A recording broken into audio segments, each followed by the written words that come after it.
वा कायजं कर्मजं वा श्रवणनयनजं वा मानसं वा वरादं विहितं वा सर्वमेतत्क्षमस्व। जय जय करुणाब्धे श्री महादेव शंभो। जय जय करुणाब्धे श्री महादेव शंभो। ओम भूर्भुवस्सुवः सर्वोपचारार्थे गन्धाक्षत पुष्पाणं समर्पयामि। पुष्पमाल्यां समर्पयामि।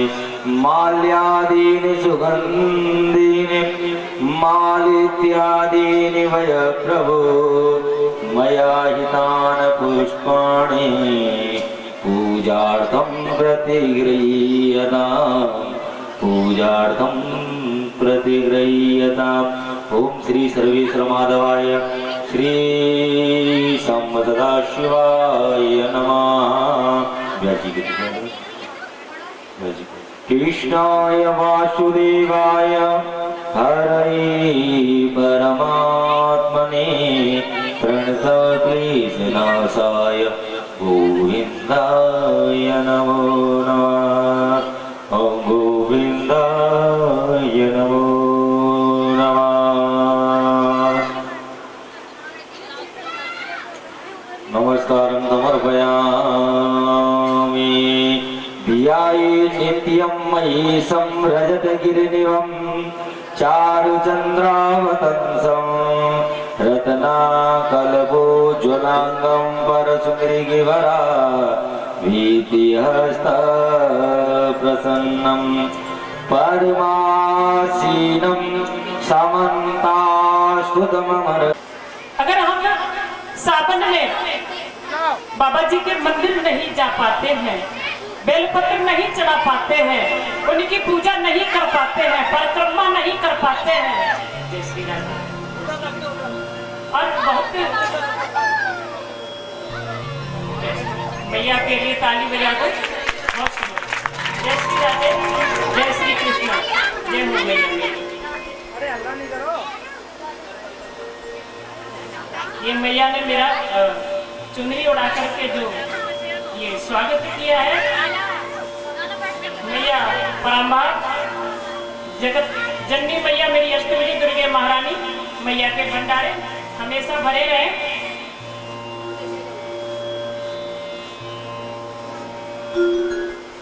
जय हो माता रानी।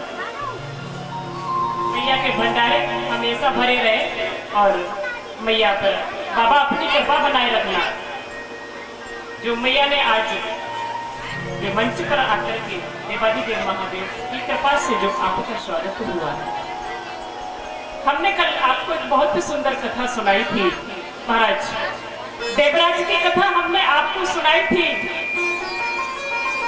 देवराज कितना पापी था, जिंदगी भर उसने पाप किए, लेकिन अंत समय में महाराज देवराज ने छुप करके कथा सुन ली थी। धोखे से कथा उसके कान में पहुंच गई और जिंदगी भर उसने पाप किया।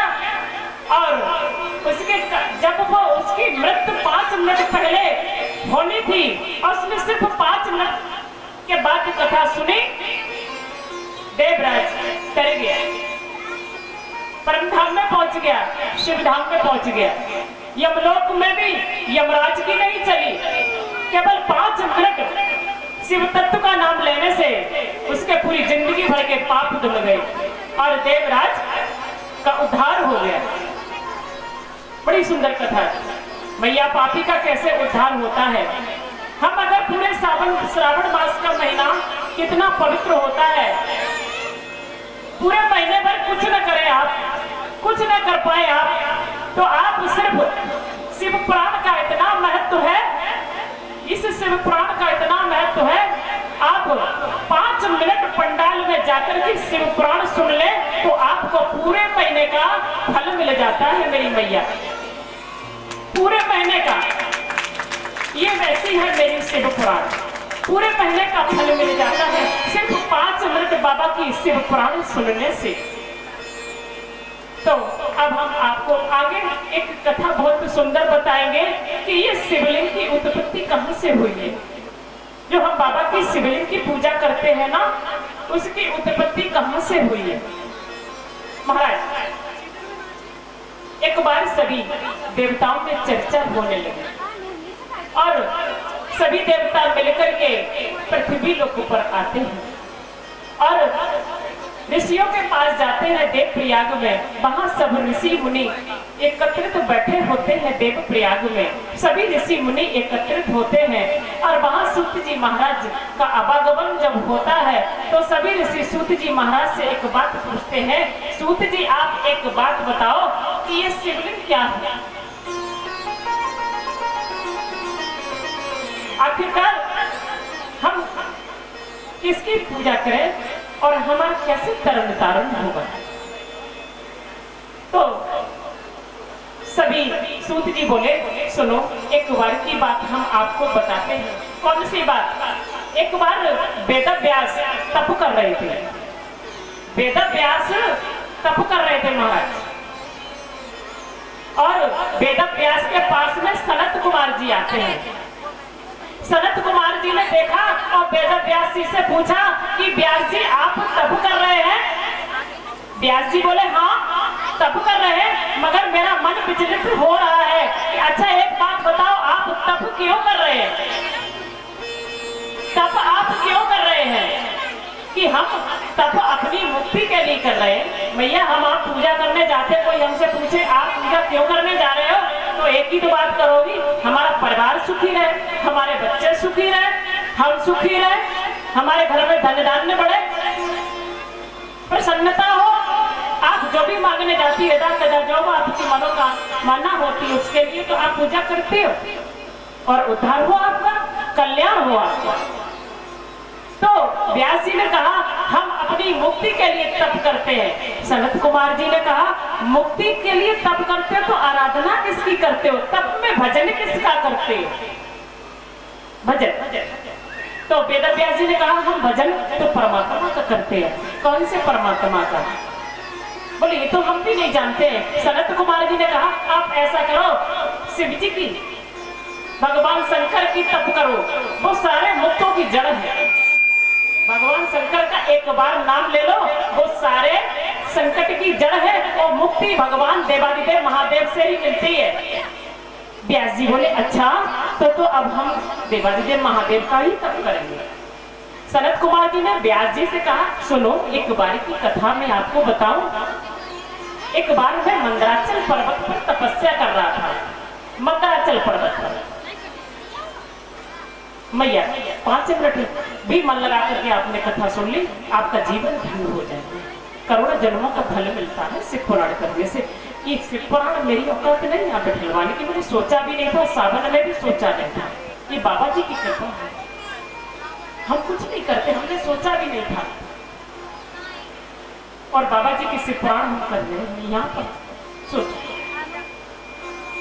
तो जो सनत कुमार थे मंदराचल पर्वत पर तपस्या कर रहे थे और वहां पर नंदकेश्वर भगवान शिव जी की कृपा से आ गए।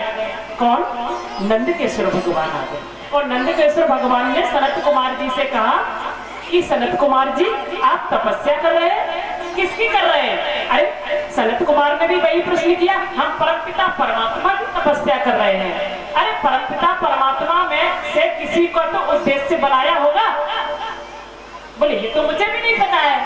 नंदकेश्वर भगवान ने कहा आप शिव जी की तपस्या करो, शिव जी की तपस्या करो, उनसे आपको भक्ति भी मिलेगी मुक्ति भी मिलेगी, भक्ति और मुक्ति दोनों मिलेगी। शिव जी की तपस्या, शिव जी का नाम लेके आप तपस्या करो महाराज। उन्होंने कहा ठीक है, अच्छा तपस्या में क्या करें? हमसे तपस्या अगर ऐसा है तो ठीक है। अच्छा ऋषियों ने कहा कि हमसे तो तपस्या नहीं होगी। मैया अगर कोई आपसे या हमसे ही कहते 10 मिनट बैठ जाओ तो हम नहीं बैठ पाएंगे। कभी घुटना इधर, कभी इधर, कभी पैर सीधे, कभी लेटने का मन करता है। मैया करता है ना पूजा में। हम 10 मिनट भी एक आसन पर नहीं बैठ पाते हैं। तो बोले एक बात बताओ, ये तपस्या हमसे नहीं होगी तो सूत जी कहते हैं कि अगर तपस्या नहीं हो ना तो मनन कर लो बाबा का। मनन मनन क्या होता है? कीर्तन और मनन और चिंतन। बाबा जी की जो कथा सुनते हैं ना, उसे बाद में चिंतन करो, कुछ ज्यादा मत सोचो, इधर उधर की मत सोचो, बाबा जी के बारे में सोचो। बाबा इधर उधर की टेंशन अपने आप खत्म कर देगा, पक्का। बाबा जी का जो कीर्तन सुनो ना, जो लीला सुनो, बाबा जी की जो कथा सुनो, उनके रूप की, गुण की, उनके लीलाओं की, उनके व्यवहार की, जो भी उनकी चर्चा सुनो, उसका बाद में मनन करो। बोले और उनका ध्यान करो, बाबा जी का ध्यान करो। एक बात बताए तो ऋषियों ने कहा एक बात बताऊं, जो मनन करने में भी बड़ी अच्छी बात है मैया, जो कीर्तन भी ना कर पाए, कुछ कोई मैया अब ऐसी होगी, मैं कहूँ मैया कीर्तन कर दो, कोई तो मैया कर लेगी, कोई मैया कहती मुझे कीर्तन नहीं आता है। अगर मान लो कीर्तन भी नहीं कर पाऊं, मनन भी नहीं कर पाऊं और ध्यान भी नहीं मुझे करना आता है, ध्यान करते हैं तो मुझे छोटा बेटा नजर आ जाता है, छोटा नाती नजर आ जाता है, बहू नजर आ जाती है, अरे किचन में दूध नजर आ जाता है, कहीं फैल तो नहीं रहा, कहीं ज्यादा गैस तो नहीं है, ध्यान भी नहीं होता। एक बात बताओ, न तो मनन कर पा रहे हम, न चिंतन कर पा रहे हम, न ध्यान कर पा रहे, फिर क्या किया जाए? मैया बड़ा अच्छा प्रश्न है ना, तो फिर क्या करते हैं? तो फिर एक बात बताऊं, कहीं पास का मंदिर हो ना, वहां एक लोटा जल तो चढ़ा दो, एक पिंडी रूप में ना भगवान की पूजा कर लो। बड़ी सरल हम आपको कथा सुना रहे हैं अपने इस तुच्छ सी मुख से। मैया अगर कोई गलती हो जाए तो आपके श्री चरणों में मुझे माफ कर दो। बोले एक पिंडी बना करके आप जल चढ़ा। बोले अच्छा, अगर पिंडी बना करके कोई पास का मंदिर और मंदिर भी नहीं जा पाए तो देखिए भक्त कितने चालाक है, कितनी सरल सेवा मांगते चले आ रहे हैं। कीर्तन के लिए भी मना कर रहे हैं, मनन के लिए भी मना कर रहे हैं, ध्यान के लिए भी मना कर रहे हैं और पास के मंदिर भी जाने के लिए मना कर रहे हैं। पास के मंदिर भी नहीं पहुंच पा रहे, हमारे पैर काम नहीं कर रहे हैं, या घर में इतना काम है कि मंदिर जाने की हमें फुर्सत नहीं है, तो फिर क्या किया जाए? अच्छा फिर ऐसा किया जाए, घर में ही मंदिर बना लो, उसमें शिवलिंग रख लो, वहां पूजा कर लो। अगर असाध्य हो तो, और जे नहीं भैया जा पाओ तो 100 मीटर मंदिर जाने में क्या दिक्कत है? आप 3 मंजिल अपने घर की छत पे चढ़ जाओगे और बाबा जी के मंदिर 10 कदम चल के नहीं जा पाओगे। उस दिन की याद करो जिस दिन मुझे अंतिम यात्रा मुझे शमशान की करनी पड़ेगी, फिर तो मुझे इतनी लंबी यात्रा करनी पड़ेगी, हम जिनके हाथ में चले जाएंगे वहां मेरी एक नहीं चलने वाली। मेरा अंत का मालिक वही है, वही मेरा शुरुआत का मालिक था, ये बीच में मुझे सफर करने के लिए शरीर मिला हुआ है। और इस शरीर से अगर हम बाबा का भजन कर पा रहे हैं, चाहे अपने घर में चाहे बाबा के मंदिर में जाने जाकर के, मेरा बड़ा सौभाग्य, बड़ा सौभाग्य। तो बोले एक बात बताए, अगर आप घर में कर लो, शिवलिंग बना लो और कुछ नहीं हो ना, तो आपका जो गमला है ना, गमला उसमें मिट्टी की शिवलिंग बना करके आप लोटा जल चढ़ा दो। इतना तो कर लोगे? हाँ इतना कर लोगे। अगर हम नहा भी ना पाए तो, अरे तो भी नहीं नहाए कर लो। खाना आता है? हाँ खाए वो तो आता है, नहाए वो नहाए नहीं पाएंगे क्यों? अरे कल बुखार आएगा तो आज फिर नहीं आ जाए।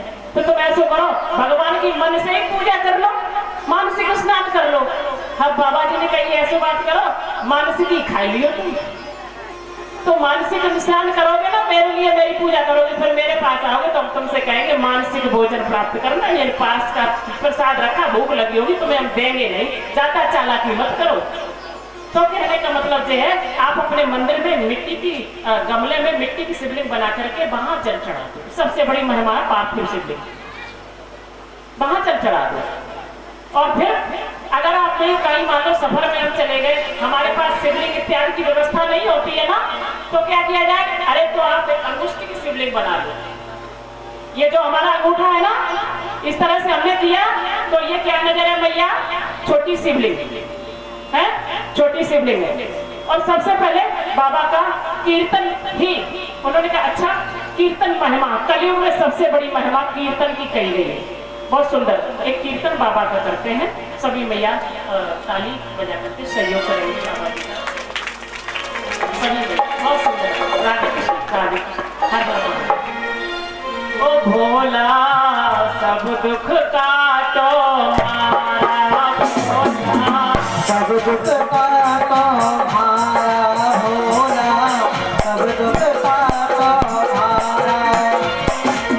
शंकर डमरू वाला, भोले शंकर डमरू वाला, भोले शंकर डमरू वाला,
में करता शीश पे चढ़ता जटा पे गंगा शीश पे चढ़ता जटा में करता शीश पे चढ़ता जान बिहारी बाबा दुख काटो मेरा बाबा सब दुख काटो मेरा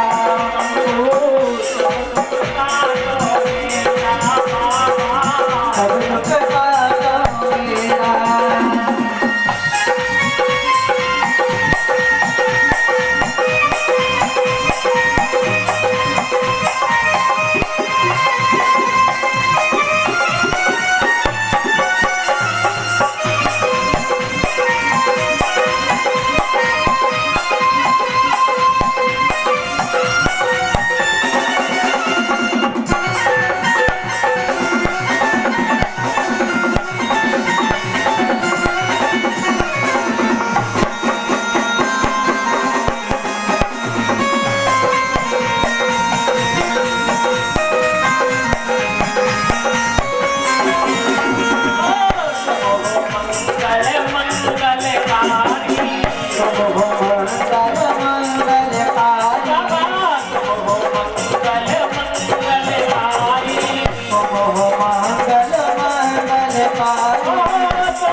मैया शिवलिंग का महत्व बताया है।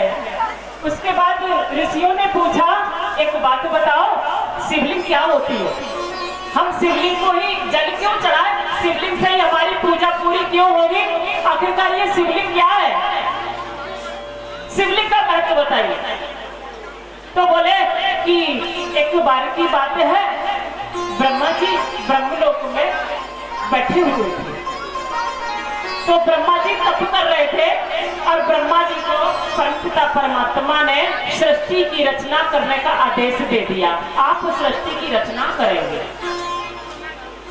तो ब्रह्मा जी के मन में आया कि मैं सृष्टि की रचना कर रहा हूं तो मैं सबसे बड़ा हूं, सबसे बड़ा मैं हूं। तो ब्रह्मा जी ने कहा, आखिरकार ये भी तो जानो कि ये विष्णु हमारे पास बार बार क्यों आते हैं? विष्णु हमारे पास आते हैं, आप ऐसी सृष्टि करो, कभी कहते हैं आप ऐसा काम करो, कभी कहते हैं आप ऐसा काम करो। आज हम भी विष्णु जी के घर में जाएंगे। ब्रह्मा जी ने कहा, आज हम विष्णु भगवान के घर में जाएंगे। अब विष्णु जी आ जाते रोज, तो हम भी एक बार विष्णु लोक में जाते हैं। मैया ब्रह्मा जी विष्णु लोक में जाते हैं और ब्रह्मा जी विष्णु जी अपना शेष सैया पे क्षीर सागर में सो रहे होते, आराम कर रहे होते। तो ब्रह्मा जी जब पहुंचे और ब्रह्मा जी ने गेट खटखटाया, कहने का मतलब है, तो बोले कि हमारा स्वागत करेंगे। ब्रह्मा जी बोले, अरे हम विष्णु लोक में आए और इनके पास आकर के खड़े हो गए, इन्होंने तो मेरा स्वागत ही नहीं किया। एक बात बताओ भैया, आप किसी के घर पे जाओ और कोई आपसे बैठने के लिए ना पूछे तो गुस्सा तो आएगा है? अरे हमारे घर पे आते हैं तो अब तो हम तो इनको चाय पानी की पूछते हैं, कहते भैया बैठ जाओ, आसन डालते हैं यार। अब तो सोफा चले हैं ना, सोफा पे आओ फिर है। और हमारे घर में कोई आए उसको हम आसन दे बैठने के लिए और कोई हमसे पूछे भी ना तो हमको ऐसा लगेगा इसने सम्मान नहीं किया, हमें अंदर ही अंदर गुस्सा आएगा, अरे हम आए सो आए, अब कभी नहीं आएंगे। ब्रह्मा ने देखा कि विष्णु जी ने मुझसे पूछा भी नहीं, आप आकर के बैठ जाइए। और जब ये विष्णु भगवान मेरे लोक में जाते हैं, हमारे पास जाते हैं, तो हम इनका बड़ा स्वागत करते हैं, हम इनका बड़ा आदर करते हैं। ब्रह्मा जी ने कहा, ब्रह्मा जी ने सोचा हम तो विष्णु भगवान का बड़ा स्वागत करते हैं और इन्होंने तो मुझसे बैठने के लिए भी नहीं कहा। ब्रह्मा जी को गुस्सा आ गई। देखिए, क्रोध विनाश की जड़ होती है मैया, क्रोध कभी मत किया करो, क्रोध बहुत विनाश की जड़ होती। आपको गुस्सा आती होगी, हमें भी आती है मैया, गुस्सा आए तो संभवतः ये करने का कोशिश कीजिए, पानी पी लिया करो और अपना भजन इतना बढ़ाओ। मैया यहाँ आप आई हो, भोले बाबा की आपके ऊपर विशेष कृपा है, आप नहीं आई हो, आप भोले बाबा की भेजी हुई आई हो, आप अपने पैरों से चल करके नहीं आई हो। मुझे पता है आपको स्वयं भोले बाबा ने यहाँ भेजा है। आप जाओ और शिव पुराण हमारी हो रही सुन के आओ और अपना जीवन कृतार्थ करो। मैया कथा चाहे कोई सुनाए आपको, अब चाहे कथा कोई भी सुनाए आपको, मैंने पहले दिन बताया था भगवान दत्तात्रेय ने वैश्य को भी गुरु बनाया था कथा सुनने के लिए, मकड़ी को भी गुरु बनाया था, मक्खी को भी गुरु बनाया था। कथा आपको छोटे बच्चे से भी अच्छी बात मिले तो आपको सुन लेनी चाहिए, ठीक है। तो ब्रह्मा जी ने कहा, गुस्सा आ गई ब्रह्मा जी को, ब्रह्मा जी को क्रोध आ गया और ब्रह्मा जी ने विष्णु भगवान को कहा, अरे दुष्ट, मैं तेरे घर में आया हूँ और तुमने मुझे पूछा भी नहीं, तुम बैठ जाओ, बताओ। विष्णु भगवान फिर भी अपने आसन में मस्त है, प्रभु नाम भजन में मस्त है, राम नाम का जप कर रहे हैं विष्णु भगवान। ब्रह्मा जी ने फिर कहा, तुमको शर्म नहीं आती है, मैं तुम्हारे पास आ गया, तुम्हारे घर में आ गया, तुमने मुझे बैठने के लिए भी नहीं कहा। अरे मैं तुम्हारा पिता हूँ, मैं सृष्टि की रचना करता हूँ, मैं सृष्टि का पिता हूँ, मैं तुम्हारा भी पिता हूँ। विष्णु भगवान ने कहा, ब्रह्मा जी आंखें खोल ली और कहा, ये तुम्हारी भूल है कि तुम मेरे पिता हो। अरे मैं तुम्हारा पिता हूँ भैया, मैं विष्णु भगवान हूँ, मैं सबका पालन करता हूँ, सृष्टि का पालनकार मैं हूँ, तो मैं तुम्हारा पिता हुआ, तुम हमारे पिता हो। ब्रह्मा बोले, मैं सृष्टि की रचना करता हूँ, पिता मैं हूँ, तुम कहाँ से हो गए? बोले, तुम सृष्टि की रचना करते हो, मेरी नाल में से, मेरी कुंडी में से कमल नाल निकला और उस कमल में से फूल खिला और उस फूल में तुम्हारा प्रादुर्भाव हुआ। बताओ, तो पिता मैं हुआ, तुम हुए, तुमको पता तुम कैसे पैदा हुए? मेरी नाल में से कमल नाल निकला और कमल के फूल पे तुम्हारा आसन बना, उस पे तुम पैदा हुए हो, उस पे तुम विराजमान हो। मैं पहले आया, तुम बाद में आए। ब्रह्मा ने कहा, कुछ नहीं, मैं कुछ नहीं जानता हूँ, मैं तुम्हारा फादर हूँ। उन्होंने कहा, मैं तुम्हारी बुद्धि खराब हो गई भैया। ब्रह्मा जी ने, विष्णु भगवान ने कहा ब्रह्मा जी से, तुम्हारी बुद्धि खराब हो गई। ब्रह्मा जी कहते हैं विष्णु भगवान को, तुम्हारी बुद्धि खराब हो गई। दोनों में इतनी स्थिति बिगड़ गई कि जब आमने सामने तनातनी होती है, दोनों में टक्कर की होती है, तो वहां लड़ाई होती है, विनाश होता है। अब तो वही दोनों में लड़ाई छिड़ गई भैया, ब्रह्मा और विष्णु में लड़ाई होने लगी। जब लड़ाई होने लगी तो सभी देवता आकाश मार्ग से उस लड़ाई को देखते हैं, फूल बरसाते हैं। अरे दोनों देवता आपस में लड़ रहे हैं, इनके लिए दुआ करो, लड़ाई बंद कर दे। दोनों नहीं माने, बड़े बड़े भीषण कई वर्षों तक लड़ाई होती रही। विष्णु भगवान ने पाशुपत्रास्त्र छोड़ दिया और ब्रह्मा जी ने ब्रह्मास्त्र छोड़ दिया। दोनों इतने भयंकर हैं, अगर आपस में टकरा जाएंगे तो सृष्टि खत्म, प्रलय हो जाएगी। अब तो सब देवता भैया भागे भागे त्राईमान घूम रहे हैं, त्राईमान घूम रहे हैं और जाकर के भगवान देवादिदेव के पास पहुंचे और भगवान देवादिदेव की स्तुति करने लगे। कैसे की स्तुति करते हैं मैया? आप भी करो, हम भी करेंगे। ओम नमः शिवाय, ओम नमः शिवाय, हर हर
जी से कहते हैं, बाबा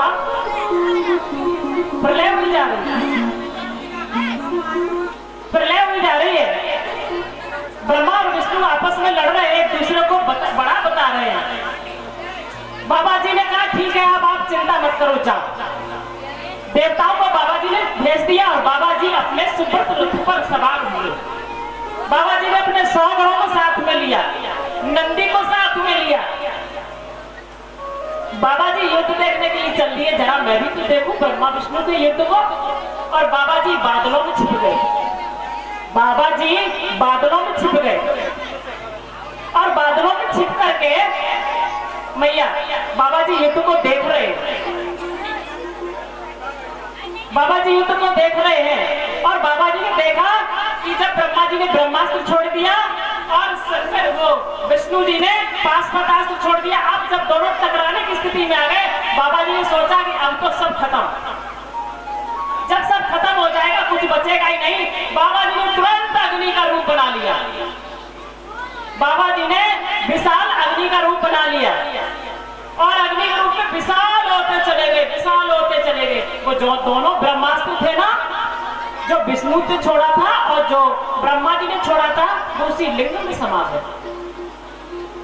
मैया अगर लिंग रूप में भगवान प्रकट न होते तो आज हम लोग बैठे नहीं होते।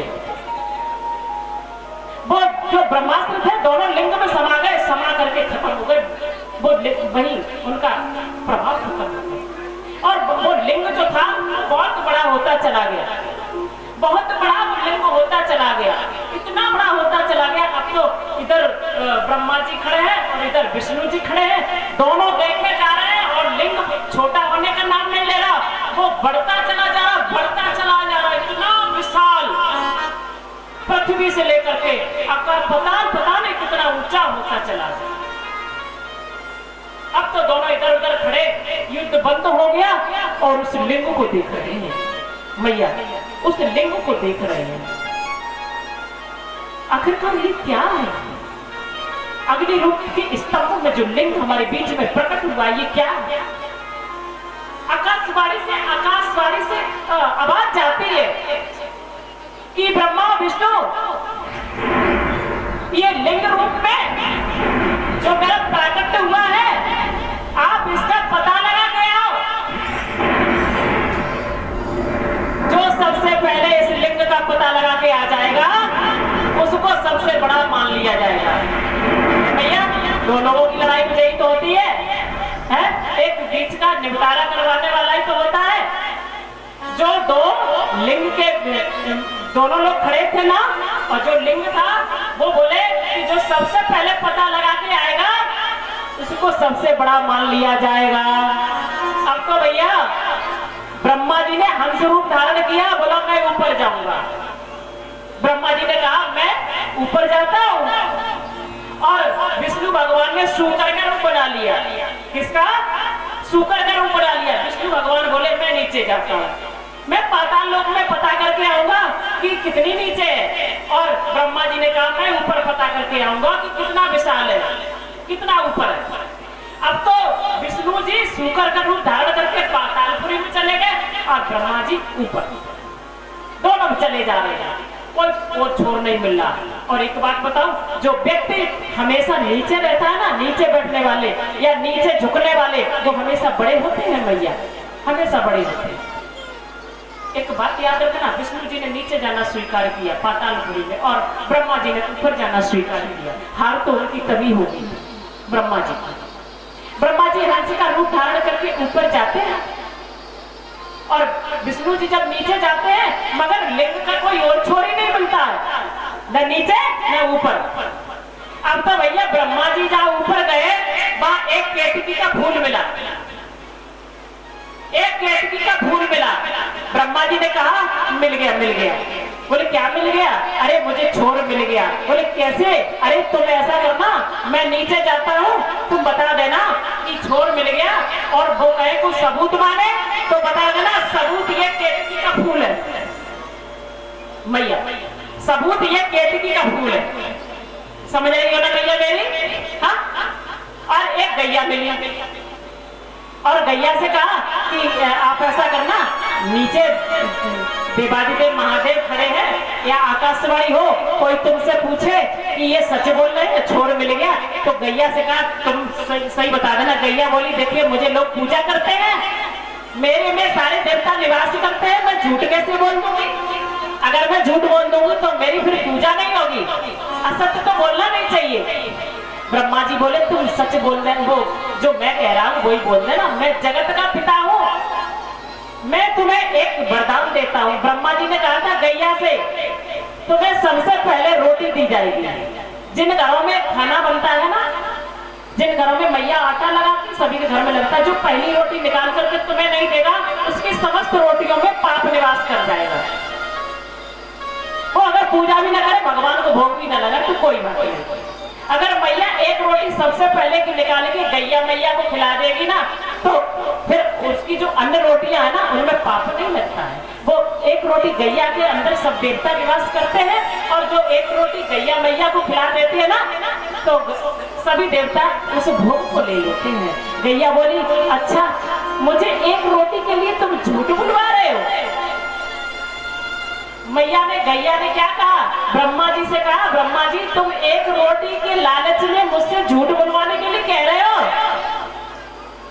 एक रोटी के लिए। ब्रह्मा जी ने कहा मैं पिता हूँ, मैं जो कह रहा हूँ वो ही तुम्हें करना होगा, कर देना। गैया ने कहा ठीक है मैं बोल दूंगी। केतकी के फूल ने कहा मैं भी कह दूंगा, इनको छोक मिल गया, दो गवाह हो गए। मैया किसी की झूठी गवाही अगर कोई देता है तो उसे सड़कों सैकड़ों वर्ष तक नरक में सड़ना पड़ता है। गवाही किसी की झूठी मत देना, और गवाही जो झूठी देता है उसका विनाश होना है। जो बात सच हो वो आप कहो, चाहे घर में हो, चाहे पंचायत में, चाहे कोर्ट में, चाहे कचहरी में। किसी की झूठी गवाही से अरे किसी का तुम क्या कर लोगे? किसी को नीचा झुकाने के लिए तुम कितना गिरोगे? सोचो, किसी को नीचा दिखाने के लिए तुम कितना गिरोगे? कोई नीचा नहीं होता है, सब अपना खाते हैं, अपना कमाते हैं। ब्रह्मा जी विष्णु जी को नीचा दिखाने के लिए कितना कितना प्रयत्न कर रहे हैं। अब ब्रह्मा जी के साथ वो केतकी के फूल और गैया ब्रह्मा जी नीचे आ जाते, वहीं आ जाते हैं जहां से शिवलिंग शुरुआत हुई थी। मैया इसी कथा को अब सुन लो, बस आपका शिव पुराण की पूरा लाभ मिल जाए। शिवलिंग की वो दोनों गवाह आ गए नीचे, कौन? केतकी का फूल और गैया। और ब्रह्मा जी नीचे आकर के खड़े हो गए। आगे कहाँ खड़े हो गए? आगे जहां वो शिवलिंग शुरुआत हुई थी, युद्ध भूमि जहां पर ब्रह्मा विष्णु का युद्ध चल रहा था। ठीक है भैया। और इधर विष्णु भगवान शुक्र के रूप में गए थे ना, उनको भी नहीं कुछ और छोर मिला, वो भी आ गए, इन पर खड़े हो गए। आगे शंकर जी खड़े हैं। शंकर जी ने कहा बताओ सबसे पहले कौन आया? ब्रह्मा जी ने कहा मैं आया सबसे पहले। अच्छा बताओ तुम्हें छोर मिल गया? ब्रह्मा जी बोले हाँ मिल गया, मिल गया। क्योंकि उन्हें बड़ा बनना था ना, पिता में बनना था, पिता बनना था विष्णु जी का, दुनिया से बड़ा बनना था। उन्होंने कहा मुझे छोर मिल गया। बोले पक्का सही बोल रहे हो? बोले हाँ। कैसे? कि नहीं मानते तो केतकी के फूल से पूछ लो। केतकी के फूल से कहा केतक जब बता छोर मिल गया? केतकी के फूल ने कहा हाँ मिल गया, मैं तो छोर पे से ही आता हूँ। भगवान शंकर को बड़ा क्रोध आया। गैया से कहा गैया तुम क्या कहती हो? हाँ छोर मिल गया। गैया को से भी बड़ा क्रोध आया भगवान शंकर से। भगवान शंकर ने केतक को भी साफ दे दिया, सुन केतकी तूने झूठ बोला ना, आज से तेरी पूजा नहीं होगी। केतकी के पुष्प की सर्वप्रथम पूजा होती थी मैया मेरी, केतकी के फूल की पूजा नहीं होती है। और गैया से कहा तुम्हारी पूजा तो होगी, लेकिन जब तुम्हारी मृत्यु होगी तो तड़प तड़प की होगी। मैया जहां तक है वहां आपको अगर ज्ञात हो, जो भी गाय मरती है ना तो वो अंत समय में बड़ा कष्ट उठाती है। हर गाय, ये गाय को साथ मिला हुआ है शंकर जी से कि जब तुम मरोगी, जब तुम्हारा अंत समय आएगा ना, तुम्हारे तड़प तड़प के प्राण निकलेंगे, तड़प तड़प के। और केतकी के फूल से कहा तुम ना आज से पूजे नहीं जाओगे, तुम झूठ बोले। ब्रह्मा जी से कहा तुम्हारी ब्रह्मा जी संसार में पूजा नहीं होगी, बताइए। और विष्णु जी से कहा विष्णु जी आप बताओ तुम्हें छोर मिला? विष्णु जी बोले नहीं भगवान मुझे कोई छोर नहीं मिला। परमपिता परमात्मा का कोई छोर नहीं है। और विष्णु भगवान से कहा ये पितामह है, ये शिवलिंग का मुंह है। आप बोले अच्छा एक बात बताओ, ये शिवलिंग का पदार्पण कहाँ कहाँ कराना चाहिए? हाँ, एक बात और सुन लो। केतकी का फूल भगवान भोलेनाथ के चरणों में गिर गया। बोले मुझे माफ कर दो, मुझे माफ कर दो, मैं झूठ बोला लेकिन मुझे माफ कर दो। भगवान के गणों ने केतकी के फूल को भगा दिया। तुम झूठ बोले, भगवान से माफी मांगने आए हो। केतकी का फूल गिड़गिड़ाता हुआ फिर भगवान देवादी देव के चरणों में दंडवत प्रणाम करके लौट गया। हे प्रभु मुझे माफ कर दो, मेरा कोई दोष नहीं था, मुझे ब्रह्मा जी ने बोला था झूठ बोलने के लिए। मुझे ब्रह्मा जी ने बोला था झूठ बोलने के लिए, इसीलिए मैं झूठ बोल दिया। मेरा कोई दोष नहीं था, मैं खुद झूठ नहीं बोला, मुझे झूठ बुलवाया है। तो भगवान देवादिदेव महादेव ने कहा कोई बात नहीं, तुम्हारी अगर तुम हमारे चरणों में पड़े हो तो जो हमारा मंडप बनेगा ना, मंडप, उसके बाहर सिरमौर के रूप में तुम स्थापित किए जाओगे। अगर अंदर पूजा में नहीं, बाहर तुम्हारा स्थान रहेगा, सबसे बाहर मंडप की शोभा बढ़ा सकते हो, पूजा में नहीं जा सकते हो। सभी फूल पूजा में चढ़ाए जाएंगे लेकिन तुम बाहर मंडप की शोभा में छत में भले ही लगाए जाओ।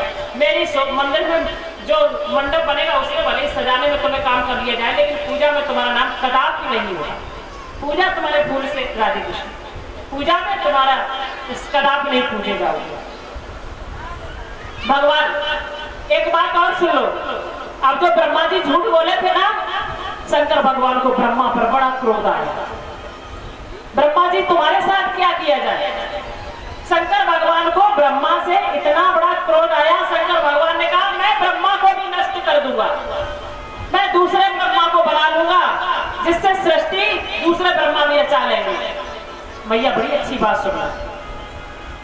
शंकर जी ने कहा मैं इन ब्रह्मा को नष्ट कर दूंगा, और शंकर जी के लिए साफ कहने लगे। जब तक विष्णु भगवान ने शंकर जी से कहा प्रभु ये आपकी तो माया है, आप ब्रह्मा पर गुस्सा मत करिए, प्रभु ये आपके वामांग से तो तीनों शक्तियां पैदा हुई हैं, हम पालनहार हैं, ब्रह्मा जी सृष्टि के करता है, हे मेरे नाथ आप श्रृंगार करता हो।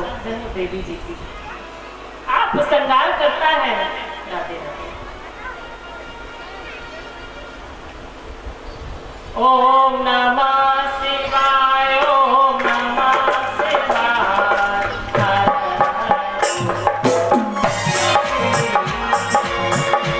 ओम नमः शिवाय, ओम नमः शिवाय, हर हर भोले नमः शिवाय, ओम नमः शिवाय, ओम नमः शिवाय, हर हर भोले नमः शिवाय, शिवाय, ओम नमः शिवाय, हर हर भोले नमः शिवाय।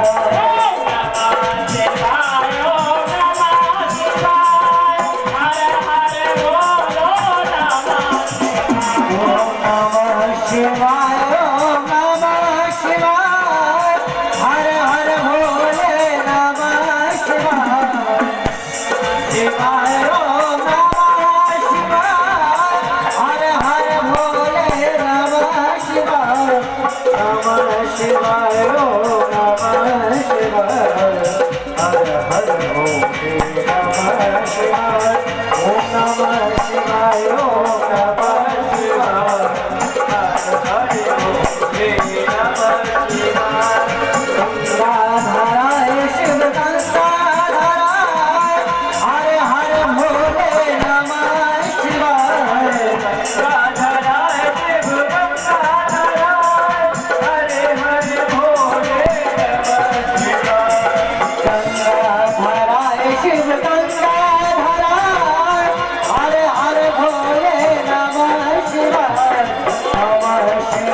बोलिए भक्त वत्सल भगवान की जय हो। अब तो मैया भगवान देवादिदेव को गुस्सा आ गया ब्रह्मा से कि आपने खुद तो झूठ बोला, 2 गवाहों से और झूठ बुलवाया, उन गवाहों को तो माफ कर दिया, क्योंकि गवाहों से तो झूठा ब्रह्मा जी ने बुलवाया था। केतकी के फूल को, गैया को माफ कर दिया, लेकिन साफ दे दे के माफ किया। केतक से कहा तुम मेरी पूजा नहीं जाओगे, मेरी पूजा में, और गैया को साफ दे दिया कि तुम्हारा अंत समय बड़ा कष्टमय जाएगा। दोनों बातें मैया है। अब तो बड़ा गुस्सा आया कि नहीं, शंकर जी को बड़ा गुस्सा आया ब्रह्मा जी पे, और शंकर भगवान ने कहा हम ब्रह्मा जी को खत्म कर देंगे। विष्णु भगवान ने कहा नहीं नाथ, आप खत्म मत करो, ये आपकी लीला थी। भगवान शंकर ब्रह्मा जी से बड़े खुश हुए, अरे ये आपके लिए कितना बड़ा अपराध कर रहा है और आप इसके लिए क्षमा मांग रहे हो। बड़े दयालु हो गए शंकर जी। फिर शंकर जी ने इतना क्रोध किया, उनके क्रोध करने से शंकर जी के माथे से भैरवनाथ की उत्पत्ति हो गई मैया। ये जो भैरवनाथ बोलिए, भैरवनाथ भगवान की जय। भैरवनाथ की उत्पत्ति हो गई शंकर जी के ललाट से, और भैरवनाथ के हाथ में तलवार है, लपलपाती हुई जीभ है। भैरवनाथ ने कहा शंकर भगवान से बोलिए प्रभु क्या क्या है, आपने मेरा प्रकट क्यों किया, मुझे क्यों प्रकट किया। शंकर भगवान ने कहा कि इन्होंने झूठ बोला ब्रह्मा जी ने, तो भैरवनाथ गुस्से में थे ना। भैरवनाथ ने कहा जब मैं प्रकट हुआ तो मैं ब्रह्मा जी का सर काटूंगा, मैं मानूंगा नहीं। अब तो भैया भैरवनाथ के चरणों में विष्णु जी पड़े हैं, बोले प्रभु कृपा करो, ये पितामह हैं, सृष्टि की रचना करते हैं, सृष्टि बिगड़ जाएगी, सृष्टि करता ये है, पालन करता हम है ना, और ये देवादिदेव महादेव श्रृंगार करता है, अगर ब्रह्मा जी का आप सर कटा देंगे तो अनर्थ हो जाएगा। बोले नहीं मैं ब्रह्मा जी का सर कलम करूंगा। भैरवनाथ ने ब्रह्मा जी का एक सर काट दिया। ब्रह्मा जी के 5 मुख थे मैया, पंचमुख थे ब्रह्मा जी के, ब्रह्मा जी चतुर्मुख के रह गए। ब्रह्मा भैरवनाथ ने ब्रह्मा जी का एक सर काट दिया, और जब सर काटा तो वो ब्रह्मा जी का सर था तो भैरवनाथ के हाथ में चिपक गया, उनको ब्रह्म हत्या लग गई। भैरवनाथ को ब्रह्म हत्या लग गई। अब उन्होंने कहा अब तो ये ब्रह्मा जी का सर मेरे हाथ से छूटता ही नहीं है, अरे अब तो आपको ब्रह्म हत्या लगी, अब ऐसा करो आप भीख मांगो, कपाली बन जाओ। कपाली बाबा जी का एक नाम बोलो, कपाली भगवान की जय हो। हाँ कहते ना 3 लोक बस्ती में बसाए, आप बसे वीराने में। सबको देने वाला दाता भिखारी बना हुआ। एक भक्त गया और उसने कहा मैं देवादिदेव से कुछ मांगने जाऊंगा, वो हमें दे देंगे तो अच्छी बात है। वो मंदिर में गया, मांगने के पर्पस से जाता है, बोले हम देवादिदेव से मांगेंगे। एक कथा हो रही थी, उसने सुन ली थी अगर कोई दाता है दुनिया में लुटाने वाला, अगर कोई भगवान है, कोई देवता है तो वो शंकर है। तो उस भक्त ने कहा अच्छा तो मैं शंकर के ही मंदिर में जाता हूँ। बोले विष्णु की पूजा करने पर ऐसा व्यतीत होता है कि बड़ा कष्ट होता है भक्त को, जो विष्णु की पूजा करते हैं उनको पहले तो बड़ा कष्ट होता है, बाद में बड़ा सुख प्रतीत होता है। सुदामा जी को आप ले लीजिए, सुदामा जी को कितना कष्ट हुआ था, बाद में लोगों का स्वामी बना दिया था भगवान ने, 2 लोक दे दिए, 2 मुट्ठी चावल से 2 लोक दे दिए। हाँ तो वो गए, भक्त गए मंदिर में, और जाकर के मंदिर में शंकर जी के मंदिर में कहते हैं अरे हम तो अभी अभी सुन के आए हैं ये दुनिया के दाता है, दुनिया को लुटा देते हैं, अरे इन पर पहनने के लिए खुद ही वस्त्र नहीं है, खुद ही कपड़े नहीं है, ये क्या दुनिया को देंगे। वो जाने लगा मैया, भगत जाने लगा, और जब भगत जाने लगा तो भोले बाबा ने कही पीछे लौट। भगत ने कहा क्या बात है, क्यों लौट रहे पीछे। देखिए भगवान भी बड़े हमारे मस्करी करते हैं, वो समझ जाते हैं भक्त हमारे पास क्यों आया है। भगवान मस्करी करते हैं भैया। भगवान ने कहा है पीछे लौट गया। भगत बोला मैं नहीं आने वाला। अरे आ जा, अरे आपके पास क्या रखा है, मैं तो राम जी के मंदिर में जाऊंगा, सोने का मुकुट है, बढ़िया वस्त्र है, कम से कम नहीं दे पाएंगे तो भाई उतार लेंगे, मेरा काम बनेगा। बाबा बोले पहले मेरी पूजा तो कर तब तुझे मिलेगा, ऐसे कैसे तू आया मेरे पास कुछ नहीं तू चल दिया। ये भावना लेके भगत जाते हैं मंदिर में कि जाए और सोना लेके आए। ऐसी भावना से मत पूजा किया करो, निष्काम भावना से बाबा की भक्ति किया करो। आप जो चाहोगे वो सब आपको मिलेगा, निष्काम भावना। वो मेरे सिर पर रख दो बाबा अपने दोनों हाथ, देना हो तो दीजिए जन्म जन्म का साथ, देना हो तो दीजिए जन्म जन्म का साथ, देना हो तो दीजिए जन्म जन्म का साथ। मेरे सिर पर रख दो भोले, मेरे सिर पर रख दो भोले अपने दोनों हाथ, देना हो तो दीजिए जन्म जन्म का साथ, देना हो तो दीजिए जन्म जन्म का साथ।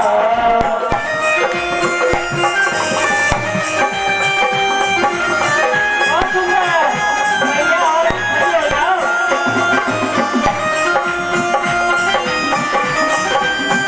अब तो तू ना 5 घर या 11 घर मांग के पहले पुण्य कर दे, तब गौ हत्या का तुझ पे वो छूटेगा। ब्रह्म हत्या होती है, गौ हत्या पड़ जाना। अब तो बाबा लोगों में घूम रहे हैं, विष्णु भगवान के लोग में घूम रहे। मैया लक्ष्मी कहने लगी, मैया लक्ष्मी कहने लगी, अरे ये बाबा अवधूत वेश में बाबा भगवान विष्णु ने बड़ा स्वागत किया और उनकी अर्चना करी, पूजा करी। अरे बोले ये तो शंकर जी है, ये तो भैरवनाथ जी है, शंकर जी के अवतारी हैं। इन्होंने ब्रह्मा जी का सर काटा है और ब्रह्मा जी का सर इनके हाथ में लगा है, चिपका हुआ है और इनको ब्रह्म हत्या का दोष लगा है। बोले प्रभु आपको भी ब्रह्म हत्या का दोष लग सकता है? बाबा जी बोले देखिए हमें वैसे तो ब्रह्म हत्या का दोष नहीं लगता, लेकिन सृष्टि के नियम को हम बिगाड़ना नहीं चाहते हैं, इसीलिए मैं 5 जगह से भीख मांगूंगा। आज बाबा ने 5 जगह से भीख मांगी है। विष्णु भगवान ने भी, ये भैया गला खींच रहा है, वो वाला सही काम कर रहा था, वो वाला सही कर दो कि गला खींच रहा है। विष्णु भगवान ने ना 5 जगह से भीख मांगी है। और मैया काशी जी में बाबा विश्वनाथ का मंदिर है, बाबा भूत बाबन का मंदिर काशी जी में है। और इधर जब भैरवनाथ काशी जी में जाते हैं, जैसे काशी जी की परिक्रमा करने लगते हैं, वैसे ब्रह्मा जी का हाथ उनके हाथ में जो चिपका हुआ था वो छूट जाता है। मैया बैठ जाओ, मैया मैया को कुर्सी दे दो, जो मैया खड़ी है उनको कुर्सी दे दो बैठने के लिए, ठीक है। तो वो आज बाबा जी को ब्रह्म हत्या, जो बाबा जी के हाथ में ब्रह्मा जी का हाथ चिपका हुआ था, तो जैसे काशी में प्रदक्षिणा करी वैसे ही ब्रह्म हत्या ब्रह्मा जी का सर छूट गया। बोलिए भक्त वत्सल भगवान की जय। अब बोले एक बात बताओ कि मंदिर के पास में भागवत होने का मतलब क्या है? आज हम बताओ शिव पुराण मंदिर के पास में दिखाने का मतलब क्या है? इसको तो बहुत सारी जगह पर कहीं भी दिखाया जा सकता था। मैया जहाँ मंदिर होता है वहाँ 100 हाथ तक बाबा देवादिदेव की कृपा बरसती रहती है, वो भी सावन में तो विशेषकर कृपा बरसती रहती है। हम जब मंदिर में जाते हैं बड़े सौभाग्य की बात होती है, जहाँ मंदिर का जहाँ शिवलिंग का जो भक्त शिवलिंग को पधरवाते हैं ना वेदों मंत्रोच्चार के द्वारा मंदिर में, और मंदिर के 100 हाथ नाप लो आप, 100 हाथ तक आस पास आगे पीछे अपने दाएं हाथ, वहां पुण्य का काम कोई भी करो तो उसका फल 100 गुना मिलता है। और जहाँ पर ये शिवलिंग स्वयंभू प्रकट होती है ना, जो शिवलिंग स्वयंभू प्रकट होती है उसका फल 4000 गुना बढ़ जाता है। स्वयंभू प्रकट जैसे राजेश्वर बाबा, और यहाँ 100 गुना फल मिलता है। ऐसी इनकी महिमा। अब हम कथा इतना समय नहीं, थोड़ी सी कथा को भी हम थोड़ा जल्दी कहेंगे मैया। और अब बताया कि अच्छा एक बात बताओ कि ये रुद्राक्ष क्या है? बाबा जी का भस्म लगाना बहुत जरूरी, त्रिपुंड लगाना बहुत जरूरी, रुद्राक्ष पहनना बहुत जरूरी होता है मैया। रुद्राक्ष क्या है? एक बार बाबा भोलेनाथ तपस्या कर रहे थे तो वो बाबा भोलेनाथ का मन विचलित होने लगा। तो उन्होंने मैया देवी से कहा, देवी जी आज हमारा मन बड़ा विचलित हो रहा है। और उनके जो नेत्र बंद थे उन नेत्रों से कुछ अश्रु बिंदु टपक पड़े पृथ्वी लोक पर। बाबा जी के नेत्रों से कुछ अश्रु बिंदु टपक पड़े पृथ्वी लोक पर और अश्रु बिंदु से मैया पेड़ों की उत्पत्ति हो गई और उनमें रुद्राक्ष बनी। उनमें एक मुखी रुद्राक्ष भगवान भोलेनाथ और कुछ दो मुखी रुद्राक्ष, 3 मुखी 14 मुखी तक रुद्राक्षों की महिमा कही गई है। उनमें एक मुखी रुद्राक्ष बाबा जी कहते हैं जो भक्त धारण करता है वो स्वयं भक्त मुक्त और स्वयं मेरा रूप हो जाता है। रुद्राक्ष रुद्राक्ष जिस भक्त को पहनने का अगर मन में भी आ जाए, पूजा करते वक्त भी रुद्राक्ष पहन लो, उतार के रख दो, बाबा जी का पूरा फल मिलता है, पूजा का पूरा फल मिलता है। वो भक्त शिव भाव का भागी हो जाता है। जो दोमुखी रुद्राक्ष होता है वो ब्रह्म हत्या के आगों को रोकता है, छूट जाता है उससे। जो 4 मुखी वाला रुद्राक्ष होता है वो स्वयं ब्रह्मा विष्णु महेश और चतुर्भुज का रूप होता है। इसी तरह से बाबा ने अपने 14 रुद्राक्षों की महिमा को बताया, भस्म को बताया है। जो भक्त भस्म लगा करके पूजा करता है उसको मैं स्वयं उस पर प्रसन्न रहता हूँ। जो भस्म लगाता है वो स्वयं मेरे समान हो जाता है। रुद्राक्ष पहनता है वो स्वयं मेरे समान, मुझे बड़ा प्रिय लगता है विभूति भस्म को। ऐसे मेरे बाबा की महिमा है मैया। अब हम बाबा जी की छोटी सी कहानी सुनाते हैं, इससे पुराना नहीं है। आपने बिहार सुना होगा, बिहार में एक मधुबनी नाम की जगह है मैया। एक मधुबनी नाम की जगह है, वहां पर बाबा का एक भक्त रहता है। ये सच्ची घटना है मैया, कलयुग की। ये सच्ची घटना है कलयुग की। बिहार में मधुबनी नाम की एक जगह है और उस जगह में बाबा जी का एक भक्त रहता था। वो भक्त थोड़ा गरीब, उनका नाम था विद्याधर दास जी। क्या था? विद्याधर दास जी था। वो नित्य प्रति बाबा जी की सेवा करते थे, पूजा करते थे नित्य। कुछ समय व्यतीत हुआ और बाबा जी ने देखा बहुत समय हो गया। बाबा जी ऐसी बात नहीं, अपने भक्त की परीक्षा जरूर लेते हैं, किसी न किसी रूप में भक्त के जीवन में बाबा जी जरूर आते हैं। एक दिन क्या हुआ, तो बाबा जी ने बूढ़े से वृद्ध ब्राह्मण का भेष बनाया, वृद्ध का। तो बाबा जी ने गेट खटखटाया विद्याधर दास का। तो गेट खटखटाया, बोले अरे कौन है, मेरे घर पे कौन आया है? तो बाहर से एक वृद्ध बाबा जी की आवाज आती है, अरे दरवाजा खोलो, हम हैं। मैया भगवान भोलेनाथ और मैया पार्वती की बड़ी सुंदर झांकी है। आप झांकी के दर्शन करिए। बाबा देवादिदेव महादेव और मैया पार्वती की बड़ी सुंदर झांकी है, बड़ी सुंदर झांकी है। जय हो शंकर तेरी जटा में, हो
विराजमान है।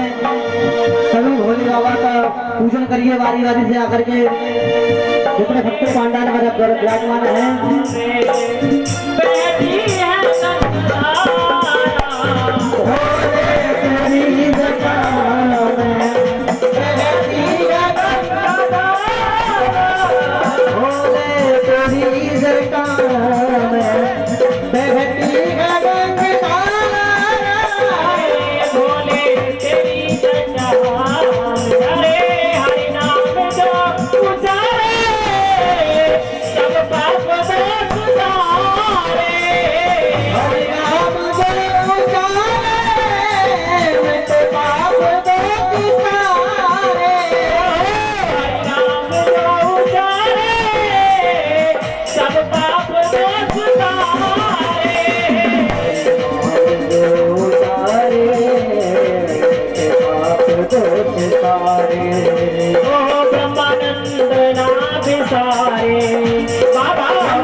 शिवदामिनी उजाला शंभु तेरी जटा से बहती है गंगाधारा शंभु तेरी जटा से बहती है गंगाधारा शंभु तेरी जटा। मेरे बाबा को भक्त बड़े प्यारे हैं। प्रबल प्रेम के पाले पढ़कर प्रभु को नियम बदलते देखा। अरे अपना मान भले टल जाए भगत का मान न टलते देखा। ऐसे है मेरे भक्त वत्सल। प्रबल प्रेम के पाले पढ़कर एक बार आप उनकी भक्ति तो करके देख लीजिए। आपके जीवन में आप बाहर से जितने खुश होते ना, आप भक्ति करके देख लीजिए, आप अंदर से भी जितने खुश हो जाएंगे। तो आपको ये लगेगा हे परमात्मा मुझे यही जन्म मिले। और एक बात बताऊं, अगर आपको ये जन्म मिल करके और आप बाबा की भक्ति कर पा रहे हो तो मैया आप यही कहना बाबा मुझे आप कुछ मत बनाना, आप मुझे कुछ मत देना, बस जहाँ भी भेजना वो आप इस जगह भेजना कि हम आपकी भक्ति हमेशा करते रहें और आप हमारा कल्याण हमेशा करते रहें। आपको बाबा अगर आपके पास में रहेगा तो आपको किसी भी जन्म में दुख नहीं व्यापेगा। मेरी मैया बाबा अगर आपके सानिध्य में रहेगा तो किसी भी जन्म में आपको दुख नहीं व्यापेगा। ऐसे है मेरे देवादिदेव महादेव। भैया जल्दी जल्दी पूजन कर लो। उन्हें एक भजन ले लो छोटा सा, उसके बाद कथा शुरू करते हैं। पूजन कर रही तो कथा में थोड़ा सा गलत आ गया। लुटा दिया भंडार भोले बाबा ने, कर दिया माला माल भोले बाबा ने। लुटा दिया भंडार डमरू वाले ने, कर दिया माला माल डमरू वाले ने। लुटा दिया भंडार डमरू वाले ने, कर दिया माला माल डमरू वाले ने। लुटा दिया भंडार डमरू वाले ने, कर दिया माला माल डमरू वाले ने। डमरू वाले ने, ओ शंकर प्यारे ने, डमरू वाले ने। लुटा दिया भंडार डमरू वाले ने, कर दिया माला माल डमरू वाले ने। लुटा दिया भंडार डमरू वाले ने, कर दिया माला माल डमरू वाले ने।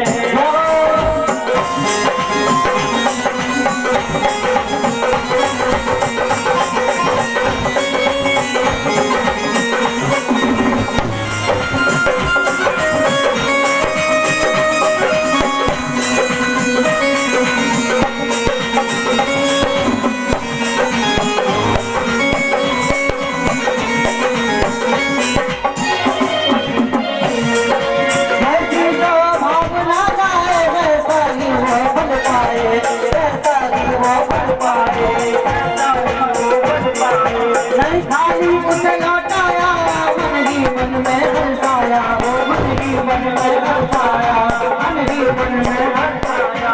कर दिया उसे निहाल डमरू वाले ने, लुटा दिया भंडार डमरू वाले ने।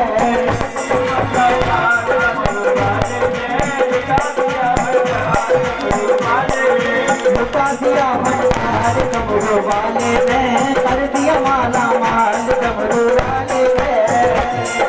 लुटा दिया भंडार डमरू वाले ने, कर दिया माला माल डमरू वाले ने।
अटकी है, नाम लौटी अटकी है, नाम लौटी अटकी है। वो शब्द लगाए सच्ची है, नाम लौटी अटकी है, नाम लौटी अटकी है, नाम लौटी अटकी है। सोना पार वही लगाए, सोना पार वही लगाए, पार बिठाए उसको भी, पार बिठाए उसको भी, पार बिठाए उसको भी। मिटा दिया जंजाल डमरू वाले ने, कर दिया माला माल डमरू वाले ने। मिटा दिया जंजाल डमरू वाले ने, कर दिया माला माल डमरू वाले ने। मिटा दिया जंजाल डमरू वाले ने, कर दिया माला माल डमरू वाले ने। मिटा दिया जंजाल डमरू वाले ने, कर दिया माला माल डमरू वाले ने। जिसकी जैसी भेद मानना उसको जैसा मिलता है, उसकी मर्जी के बगैर एक पत्ता तक नहीं हिलता है, पत्ता तक नहीं हिलता है, पत्ता तक नहीं हिलता है।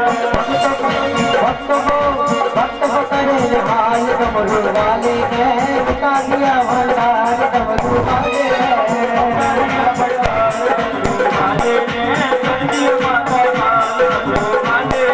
लुटा दिया भंडार डमरू वाले ने, कर दिया माला माल डमरू वाले ने।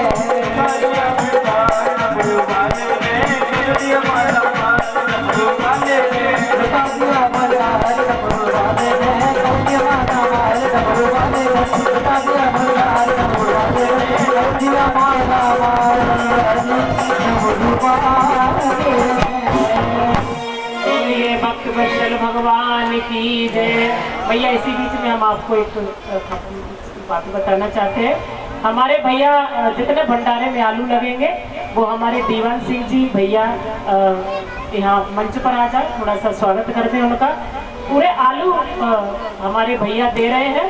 ये दीवान सिंह जी बघेल भैया है। ये अभी 4-5 महीने पहले या टीवी टावर वाले जो ये पहले नंबर का मकान है जिसमें पहले वो दुकान वाले पंडित जी थे, संतोष पंडित, वो मकान उन्होंने खरीद लिया है। और बघेल भैया ने जितने भंडारे में आलू लगेंगे वो सारे आलू दिए। इनका तालियों के साथ स्वागत करें। और भैया आप मंच पर आ जाइए, थोड़ा सा स्वागत करेंगे आपका।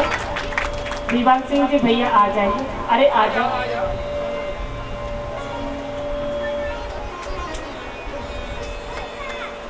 भैया का ये भैया ने कहा जितने भी आलू भंडारे में लगेंगे।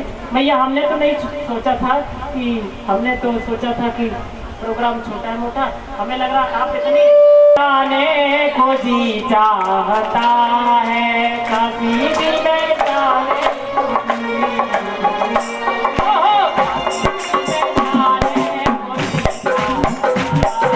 काशी जी में जाने को जी चाहता है,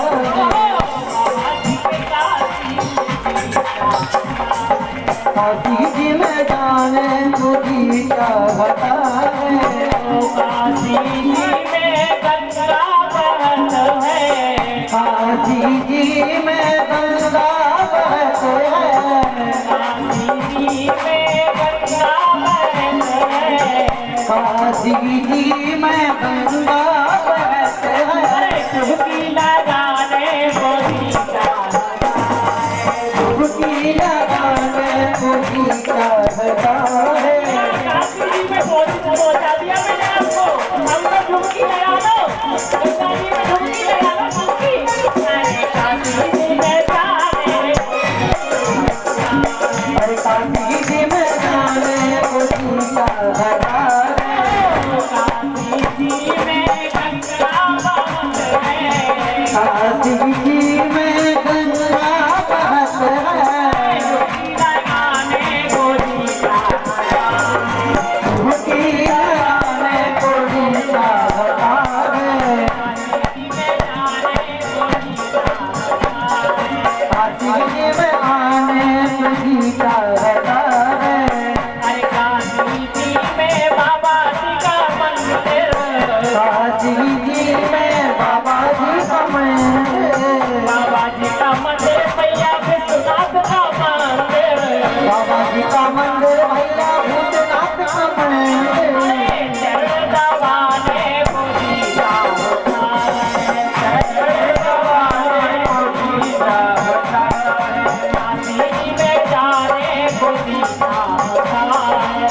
काशी जी में जाने को जी क्या बता है, काशी जी में जाने को जी क्या बता है, काशी जी में जाने को जी क्या बता है, काशी जी में भगत निराले, काशी जी में भक्त निराले, भगत निराले भैया भगत निराले, भक्त निराले भैया भक्त निराले, लेके दर्शन को दीदा, काशी जी में जाने को जी क्या बता है, काशी में जाने को दीदा है, काशी जी में जाने को जी क्या बता है, काशी जी में जाने को जी क्या बता है।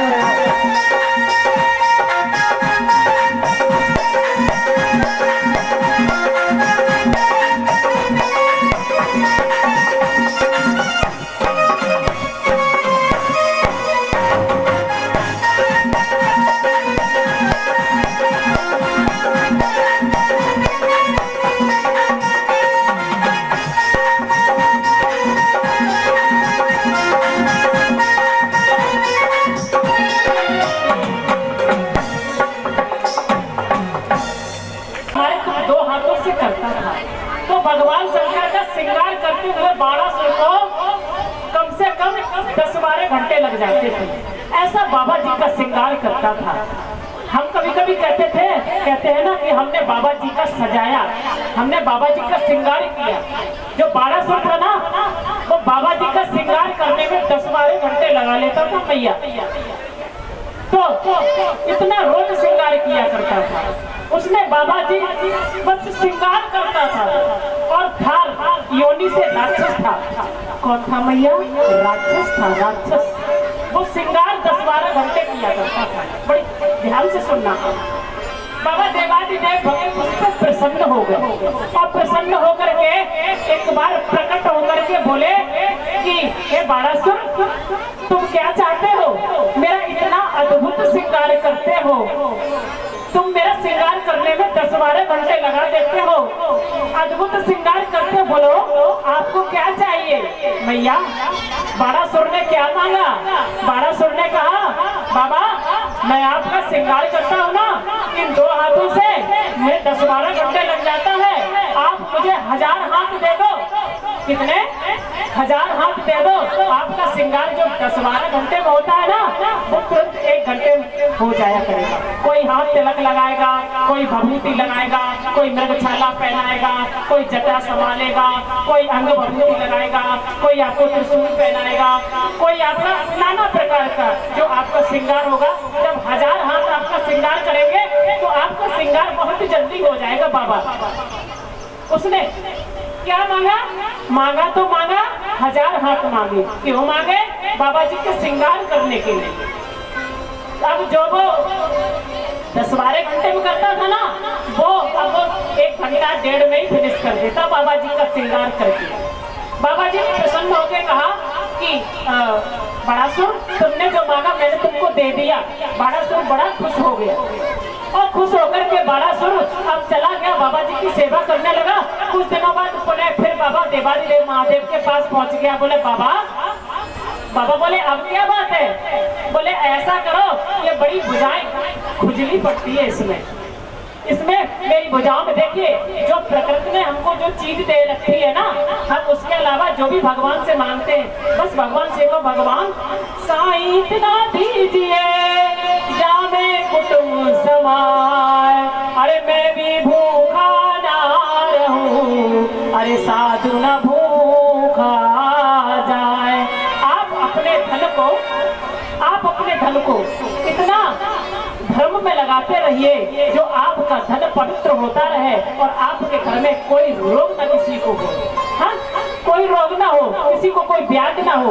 किसी के घर में ज्यादा धन हो जाता है ना, तो भैया क्या करते हैं, उस धन को अपनी पत्नी के साथ में, अपने बच्चों के साथ में जी करके वैश्यावृत्ति करने लगते हैं बाहर। उनकी बुद्धि बिगड़ जाती है। उस धन को थोड़ा थोड़ा धर्म में लगाते रहो, जिससे धर्म के द्वारा आपकी बुद्धि सुधरती रहे। और बाबा जी से प्रार्थना यही करो, बाबा कि इस धन को इतना आप चाहे 100 रुपए कमाओ, 100 रुपए में से 1 रुपए बाबा जी को दान कर दो, आप पूरा सब कुछ कमा रहे हो। बाबा जी का कुछ नहीं, केवल 10 रुपए का मंदिर में प्रसाद बांट दो। कहीं कथा भागवत हो रही है तो आप अपनी श्रद्धा से 1 रुपए भी दान करो। उस दान से आपका सारा घर का जो भी होता है धन पवित्र हो जाता है। मैया, कभी कभी आपने देखा है कि हमारे घर में जो जल रखा होता है ना, हम उसमें गंगा जल की कुछ बूंदे डाल देते हैं और सारा जल पवित्र हो जाता है। ऐसा है बाबा जी की महिमा, ऐसी है बाबा जी की महिमा। अब कथा को थोड़ा सा हम बहुत जल्दी करते हैं। बारासुर ने शंकर भगवान से कहा कि आपने जो मुझे ये 1000 भुजाएं दे दी है ना बाबा जी, अब मुझे खुजली होने लगी। क्या खुजली?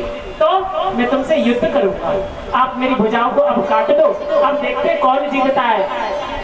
भगवान शंकर को क्रोध आ गया, क्योंकि भाई राक्षस तो राक्षस है। हाँ, अरे किसी व्यक्ति के पास बहुत धन बढ़ जाता है ना, बहुत धन, और उस धन का जब वो धर्म, उसके घर में जब धर्म की प्रवृत्ति नहीं होती है ना, तो उसकी संतानें बिगड़ जाती है, पक्का बिगड़ जाती है उसकी संतानें। उस धन से आप अपने घर में विवेक युक्त से, संस्कार से चलिए और चलाइए, वरना आपके उस धन से आपकी संतान बिगड़ जाएगी। और जब संतान बिगड़ेगी तो वो ऐसा कुछ कर देगी जो तुम कलंकित हो जाओगे, उस कलंक से कभी उभर नहीं पाओगे। और आप समाज को दिखाने के लिए कितने भी बड़े बने रहो, लेकिन आप किसी के मतलब के नहीं रह जाओगे। जब बाबा बढ़ाता है तो वो इतना बढ़ाता है कि आप संभाल नहीं पाते हो, और जब बाबा घटाता है तो वही बुद्धि दे देता है वो कि आप घटते चले जाते हैं। इसीलिए बाबा देवादिदेव के सड़ा पढ़ने पड़े हो। बाबा से कहो, हे नाथ, अगर मेरी जिंदगी में कुछ ऐसा लिखा है तो आपकी मैं चरणों की शरण में हूँ, मेरे ये पापों को आप काट दीजिए, मेरा देवादिदेव आपकी जरूर सुनेगा। तो बाबा गुस्सा हो गए और कहा, तू, मैंने ही तुझे वरदान दिया कि 1000 भुजा से तूने मेरे श्रृंगार के लिए जो 1000 भुजा मैंने तुझे दी, अब तू मुझे सही भुजा अपनी कटवाने आ गया। बाबा ने कहा, सुन, तेरी भुजा मैं नहीं काटूंगा, द्वापर में श्री कृष्ण मेरे रूप में श्री कृष्ण अवतार लेंगे, वो तेरी भुजाओं को काटेंगे, तब तक तू इंतजार कर। बारासुर चला गया और बाबा की भक्ति करने लगा। मैया, बाबा अपने भक्त को क्या क्या तक नहीं दे देते हैं। और बाबा ऐसी बात नहीं है कि सतयुग द्वापर में भी अपने भक्त को देते हो, बाबा कलयुग में भी अपने भक्त की सुनते हैं। कलयुग में मैया एक छोटी सी कहानी है, ये सत्य घटना है। बिहार में एक मधुबनी नाम की जगह है, वहाँ पर एक गरीब ब्राह्मण रहते थे, उनका नाम था विद्याधर दास जी। बड़े बाबा की भक्ति करते थे, सुबह शाम संध्या तपोसान उपासना करते थे, बाबा की भक्ति करने में बड़े सुबह शाम अपने भजन को बाबा के चरणों में लगाए थे, मन को बाबा के चरणों में लगाए थे। बाबा ने एक बार सोचा, विद्याधर दास हमारा बड़ा भजन करता है, एक बार इसकी परीक्षा लेते हैं। मैया, एक वृद्ध का रूप धारण करके, वृद्ध बाबा जी का रूप धारण करके, और बाबा जी विद्याधर दास के घर पे जाते हैं और विद्याधर दास का दरवाजा खटखटाते हैं। विद्याधर दास कहते, कौन है? तो वो दरवाजा खोलते हैं तो देखते हैं एक बूढ़े से बाबा जी खड़े हुए दरवाजे पर। बोले, बाबा आप कहाँ से आए हो? बोले, हम आपके पास मिलने आए। बोले, मैंने तो आपको कभी देखा नहीं। देखिए, भोले बाबा गए हैं, वृद्ध का भेष बना करके भोले बाबा गए हैं। तो वो कहते हैं, भेष बना करके, कौन हो आप? हमने आपको कभी देखा नहीं। वो बोले, आपने मुझे नहीं देखा है, लेकिन हम तो आपको जानते हैं। बोले, तो क्या चाहिए आपको? खाना खाएंगे, खा लीजिए। बोले, नहीं, हम खाना खाने नहीं आए हैं। तो पानी पी लीजिए। हम पानी पीने नहीं आए हैं। तो क्या करेंगे? विश्राम कर लीजिए। बोले, हम आपके घर पे आपके साथ रुकना चाहते हैं। बोले, रुक लीजिए। बोले, रुकेंगे नहीं तो हम आपके नौकर बनना चाहते हैं। देखिए, बाबा भक्त के आज नौकर बनने पहुंचे जाते हैं। मैया,